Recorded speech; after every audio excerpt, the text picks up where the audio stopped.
وہ لوگ جو ایمان لائے اور نیک اعمال کیے وہ سارے کے سارے لوگ فائدے میں ہیں۔ تو اللہ رب العالمین نے دو چیزوں کو بنیادی طور پر ذکر فرمایا۔ ایک ایمان، جو ایمان لائے گا اس کو نیک اعمال کا اجر بھی عطا کیا جائے گا۔ تو نیک اعمال کے لیے کرنے کے لیے ایمان ہونا شرط رکھا، جو ایمان نہیں لائے گا اس کو نیک اعمال کا اجر بھی نہیں عطا کیا جائے گا۔ تو اسی لیے جہاں پر جنت کی خوشخبری سنائی، وہاں پر ساتھ ہی ساتھ میں یہ بتایا گیا کہ ایمان لا کر اور نیک اعمال کرنے والے کے لیے جنت کی خوشخبری ہے۔ فلسفہ قرآن میں اچھا وہ شخص ہے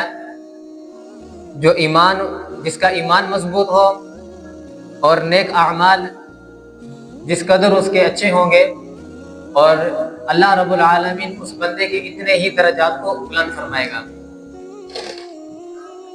اور جتنے اخلاص کے ساتھ وہ نیک اعمال کرے گا تو اللہ رب العالمین اس کے اتنے ہی اس بندے کے درجات کو بلند کرے گا۔ جب بندہ نیک اعمال کرتا ہے اور اس پر عمل کرتا ہے اور ایمان لاتا ہے تو اللہ رب العالمین کیا ارشاد فرماتا ہے؟ سَيَجْعَلُ لَهُمُ الرَّحْمَنُ وُدًّا۔ یہ 16ویں سپارے کی آیت ہے، آیت نمبر 96 اور پارہ نمبر 16۔ ان الذین آمنوا وعملوا الصالحات سیجعل لهم الرحمن ودا۔ اب یہ لوگ جو ایمان لائیں گے اور نیک اعمال کریں گے، ان کے بارے میں اللہ کیا فرماتا ہے؟ اللہ فرماتا ہے سیجعل لهم الرحمن ودا، اللہ رب العالمین ان کے لیے محبت پیدا کر دے گا۔ وہ کون سی محبت ہوگی؟ وہ کس طرح کی محبت ہوگی؟ اللہ رب العالمین ارشاد فرماتا ہے جو ایمان لائے اور نیک اعمال کرے، ان قریب اس کی محبت، اس کے لیے میں محبت کو پیدا کر دوں گا۔ تو جو ایمان جس کا کامل ہو اور عقیدے کے لحاظ سے بھی کامل ہو، تو اللہ رب العالمین خود بھی اس بندے سے محبت کرتا ہے اور لوگوں کے دلوں میں بھی اس بندے کی محبت ڈال دیتا ہے۔ نوادر الاصول جلد نمبر 1 صفحہ نمبر 426 میں لکھا ہوا ہے، حضرت علی المرتضی رضی اللہ تعالی عنہ اجمعین سے روایت ہے، فرماتے ہیں کہ میں نے نبی پاک صلی اللہ علیہ وآلہ وسلم سے پوچھا کہ یا رسول اللہ صلی اللہ علیہ وآلہ وسلم، یہ جو آیت مبارکہ ہے ان الذین آمنوا وعملوا الصالحات سیجعل لهم الرحمن ودا، اس آیت کا کیا مطلب ہے؟ یعنی وہ لوگ جو ایمان لائیں گے اور نیک اعمال کریں گے اللہ ان کے لیے محبت پیدا کر دے گا، تو اس کا کیا مطلب ہے؟ تو نبی پاک صلی اللہ علیہ وآلہ وسلم نے ارشاد فرمایا کہ اے علی، اس آیت کا مطلب یہ ہے کہ جو لوگ ایمان لائیں گے اور نیک اعمال کریں گے تو اللہ رب العالمین تمام مسلمانوں کے دلوں میں اس کی محبت ڈال دے گا، اور پھر جتنے بھی فرشتے ہیں تمام فرشتے اس بندے سے محبت کرنے لگ جاتے ہیں،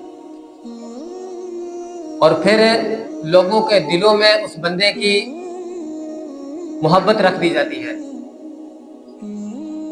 اس بندے کی عزت رکھ دی جاتی ہے تمام لوگوں کے دلوں میں۔ تو یہ تمام کا تمام ان الذین آمنوا وعملوا الصالحات سیجعل لهم الرحمن ودا، اس نتیجے میں نیک اعمال اور ایمان لانے کے نتیجے میں اللہ رب العالمین اس کی محبت اور اس کی عزت تمام مسلمانوں کے دلوں میں رکھ دیتا ہے، اور فرشتے بھی اس بندے کی عزت کرنے لگ جاتے ہیں، اس بندے سے محبت کرنا شروع کر دیتے ہیں۔ تو یہ کوئی محبت یہ کسی بندے سے محبت نہیں ملتی، بلکہ یہ اللہ رب العالمین کسی اپنے خاص بندے کو یہ محبت عطا فرماتا ہے، اور یہ محبت عطیہ الہی ہے۔ ہم جب اپنی والدین سے محبت کرتے ہیں اور والدین ہمارے سے محبت کرتے ہیں، اور جب پھر ہماری اولادیں ہوتی ہیں پھر وہ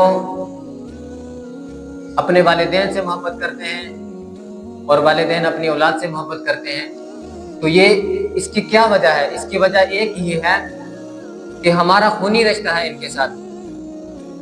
لیکن نبی پاک صلی اللہ علیہ وآلہ وسلم اور صحابہ اکرام اور تمام اولیاء اللہ ہیں، ہم اپنے ماں باپ سے بڑھ کر ان سے محبت کرتے ہیں، تو اس کی کیا وجہ ہے؟ تو اس کی وجہ ایک ہی ہے کہ اللہ پاک نے ان کی محبت ہمارے دلوں میں ڈال دی ہے، کہ انہوں نے نیک اعمال کیے اور ایمان لا کر نیک اعمال کیے اور اللہ رب العالمین کی اس قدر عبادت کی، اللہ رب العالمین کے وہ پسندیدہ بندے بن گئے، تو پھر اللہ رب العالمین نے ان کی محبت ہمارے دلوں میں ڈال دی۔